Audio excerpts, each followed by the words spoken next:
আজি পৰম সৌভাগ্যশালী আজি অসমৰ এগৰাকী অতি প্ৰতিভাৱান ইউটিউবৰ বুলিয়ে কওঁ তোমাক ইউটিউবাৰ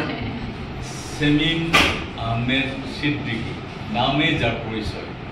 ইমান ইতিবাচকভাৱে কত মানুহৰ সাক্ষাৎকাৰ লৈছে কত মানুহক নতুন জীৱন দান কৰিছে ইমান কম বয়সতে গোটেই অসমতে পৰিচিত হৈছে গতিকে মই আজি দৈৱক্ৰমে ছোৱালীজনীক ইমান দিনা তাই মানে বেলেগৰ সাক্ষাৎকাৰ লয় আজি মই তাইৰ লগত কথা পাতিম সেইকাৰণে মই সৌভাগ্যশালী বুলি কৈছোঁ ছেমিম আহমেদ ছিদ্দিকী তাইৰ নামেই পৰিচয় কি খবৰ মই কম আৰু কি তোমাক মানে মই সদায় চাওঁ ইমান ধুনীয়াকৈ তুমি সাক্ষাৎকাৰবোৰ লোৱা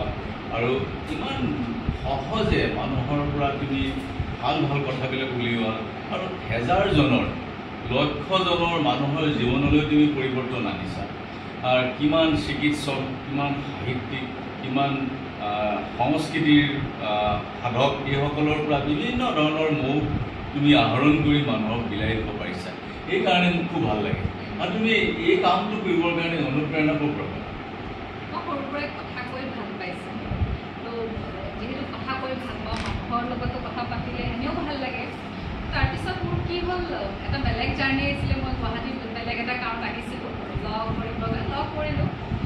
যিহেতু মই আগতেও এংকৰিং কৰিছিলোঁ ষ্টেজ শ্ব' কৰিছিলোঁ এংকৰিং কৰিছিলোঁ তাৰপিছত ভাবিলোঁ মই মানুহখিনিৰ লগতো মোৰ চিনাকি আৰু মানুহে মোক আগৰ পৰাই ভাল পাওঁ আৰু মোৰ কি হয় এটা সৰুৰ পৰাই স্বভাৱ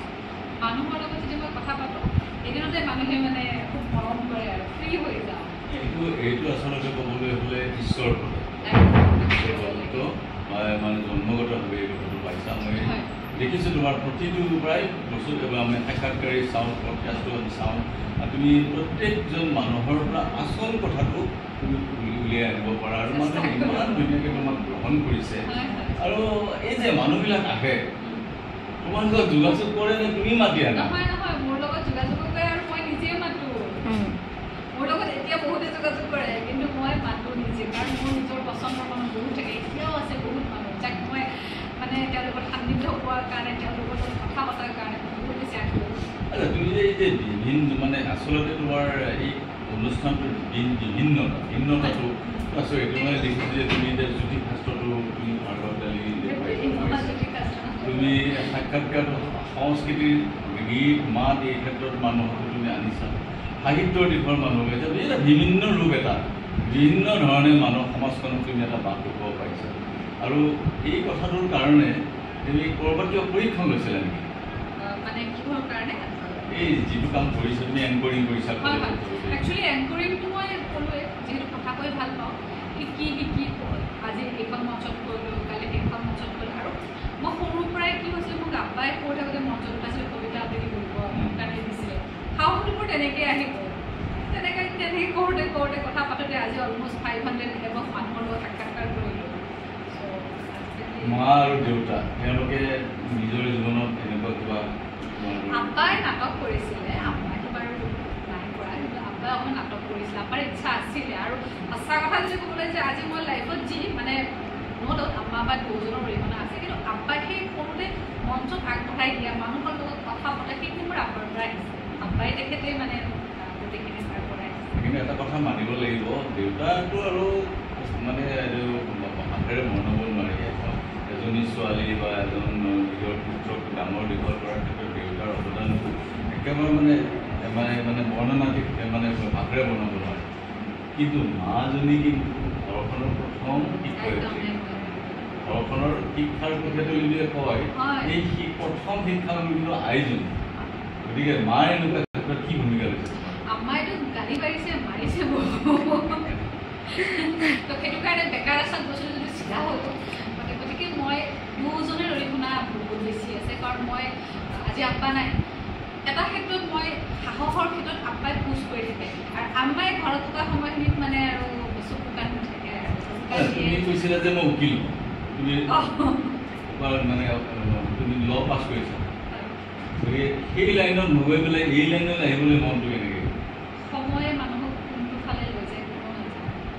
এটা সময়ত অভিনয় কৰিছিলোঁ অভিনেত্ৰী হোৱাৰ মন আছে তাৰ কাৰণে বহুত মাৰ খাইছিলোঁ গালি খাইছিলোঁ কিন্তু মই কেতিয়াও ভবা নাছিলোঁ যে আজিৰ টাইমত মই সেইবিলাক নহয় যে এটা বেলেগ লেংগুৱেজত স্পিৰিচুৱেল হওক বা এক্সেছ বাৰ হওক বা ইউটিউব হওক এই জাৰ্নিটোত আহিব হ'ব লগা আছিল চাগে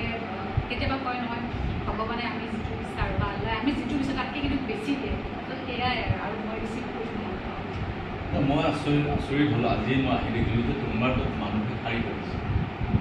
এইটো এটা ডাঙৰ মানে ঘটনা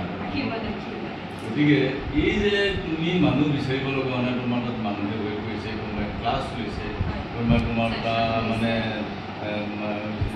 উপশমৰ উপায় বিচাৰিছে জীৱনত যিবিলাক জঞ্জাল সমস্যা এইখিনি গুণ তুমি যে আহৰণ কৰিছা তাৰ বাবে মই এনেই তোমাক বহুত ধন্যবাদ জনাইছোঁ আৰু কেতিয়াবা আমি আকৌ লগ পাম আৰু তোমাৰ এইখিনি সময় মই ল'লোঁ এয়া আমাৰ ছেমিম আহমেদ ছিদ্দিকী